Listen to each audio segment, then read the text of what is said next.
So for this week's video, we're going to be talking about a really unique probate court document called a slaveholder affidavit.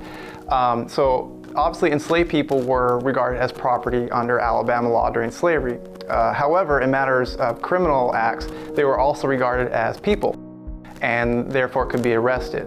And because probate court deals in matters of property today and back then, and enslaved people were regarded as property, the probate courts had a role in dealing with enslaved individuals who were in jail. And so this record is called a slaveholder's affidavit because a slaveholder or their representative would have to come and fill out a form, pay a fee, I believe, and then they could collect the enslaved person out of jail. What's interesting about these records is that they contain a whole host of demographic information about enslaved people. And so they tell us literally what does slavery look like in this time period. All of our slaveholder affidavits date from 1860 to 1862, and that context matters significantly because obviously we're on the eve of the Civil War and then into the early years of the war.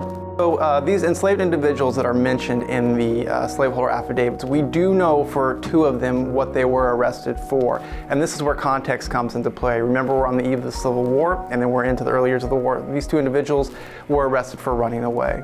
Most of these individuals were young men, and that many of their owners did not come from Montgomery, but lived in the Black Belt, which Alabama's Black Belt is known, of course, for cotton production and large numbers of enslaved people prior to the Civil War. One of the largest owners listed in these records was a railroad. So in fact, enslaved people are being used to industrialize the South. And these records are digitized and available on a website called Alabama Mosaic, which is a digital archive, and you can go online and look at these and learn a good deal about slavery in Montgomery County.